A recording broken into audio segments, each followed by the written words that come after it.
Hey curly teas, let's make a creamy, soft conditioning cream with green tea extract, hemp seed oil, and hydrolyzed protein to help with strength and shine.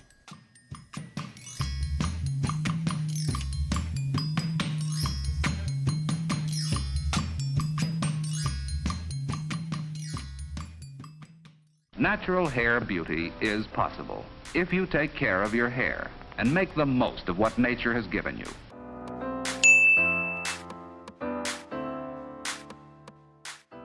Use distilled or deionized water. You can also add a hydrosol or use an aqueous extract, aka a tea.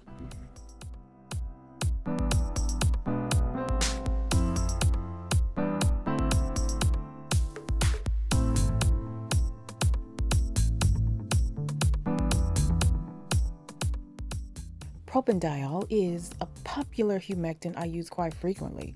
Propanediol is a more natural alternative to propylene and butylene glycols. A lower pH works well for hair. The importance of this process is to make sure that the hair cuticles are closed. This seems to be extremely important for those of us who have high porosity hair, or those of us whose tap water is highly alkaline. Some say you can also achieve this by, rinsing the hair with cold water, or by doing an apple cider vinegar rinse as part of the final steps when washing your hair.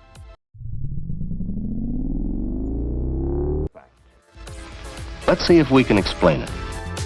What I'm using is a mix of yellow and blue FD&C dyes to make a nice green color. Don't nobody got time for that.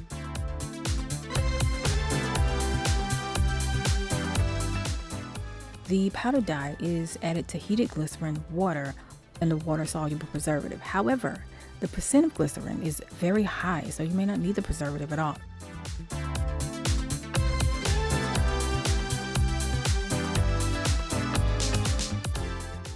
Of course, you can use whichever colorant you prefer. You can also use one of TKB Trading's Body Safe colorants as well.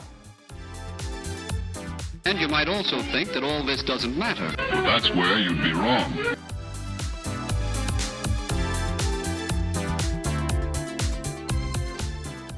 BTMS 50 is a conditioning emulsifier that can be added into the water phase as well. Technically, BTMS can make an emulsion a one-part process, so you can add it to the oil phase, the water phase, or put everything into one vessel and heat at the same time. Here, I'm adding it to the water phase to see if anything will be different. I noticed that when you heat the BTMS in the water phase to the recommended temperature of 80 to 85 degrees Celsius, you're going to see these little clear globules that will appear like they didn't melt at all. But don't worry, as long as the temperature is within range, everything will mix without issue.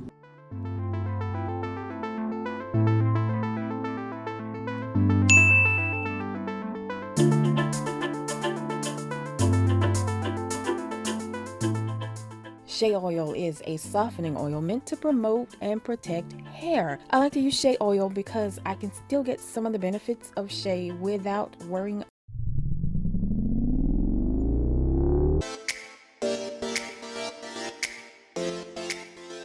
LC995 cyclomethicone is a thin, volatile silicone that improves the spreadability of an emulsion. It makes your cream or conditioner easier to apply by making it smoother and by getting rid of any dragginess and tackiness during application.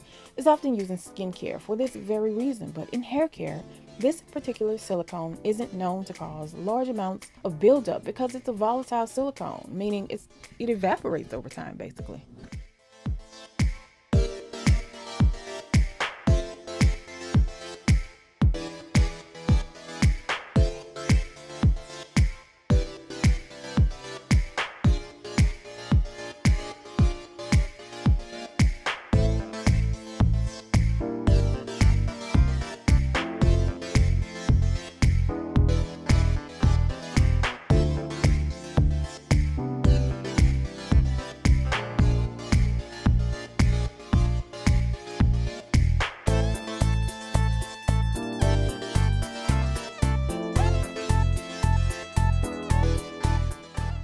Hemp seed oil is one of my favorite oils to use on my hair because it makes my hair soft. The only problem with this organic cold press version is that it has a distinct scent which may not be appealing if you use too much or if you're not using a fragrance with it. You can use a refined commercial version of hemp seed oil, but I can't vouch that it'll have the same effect on your hair as this cold press version does on mine. I'm going to use a green dye to color this conditioner, so I'm not worried about the color. But depending on the colorant you use, you shouldn't have a problem getting your desired color either, even though this oil is a decidedly deeper green color. I wanted to see how the silicones and the hemp oil would mix. That's why they're in this separate vessel.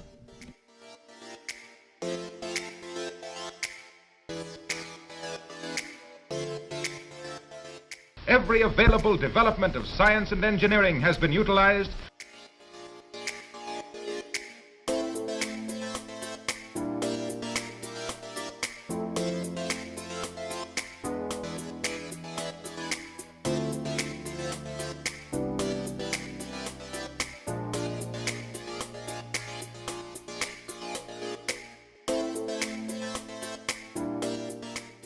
Now you can add the silicones and the hemp seed directly into the batch once it's cooled to below about 50 degrees Celsius. If you're using low molecular weight silicones, it's supposedly best to add them during the cool down phase and not directly into the oil phase before heating. You can also wait until a tea and white peach fragrance, or something pleasant like a soft banana or citric scent. You can also give it a kick with like a lime or orange, a lemon, or some combination that you find pleasing. You can also use like an essential oil and skip the particular synthetic fragrances altogether.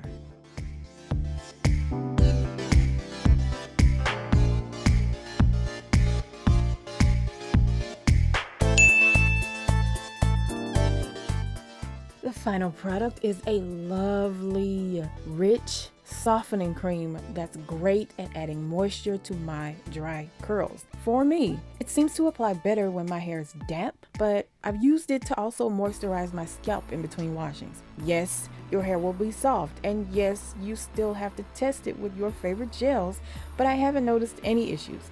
This is not the quote light cream that will have your hair feeling dry after half an hour, okay? This stuff works well at locking in moisture and softening my curls. Wait a minute now, don't click off yet. There's more to this video. Keep watching.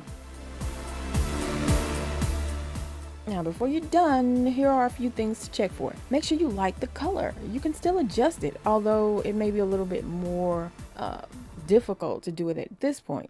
Check the viscosity. If you think it's too thick, you could add a little more cyclomethicone. Just be sure to... I hope you enjoy this conditioning rich cream, and thank you for staying to watch the full video. If you're looking for another rich hair care formula, check out the video link that will appear on the screen if you're watching at YouTube. Shout out to the website subscribers, y'all are incredible. And thanks to the patrons at Patreon. Remember to visit CURLYTEA.com for all of the DIY recipes, including the full ingredients list, instructions, my notes, and other information. I'll talk to you guys soon.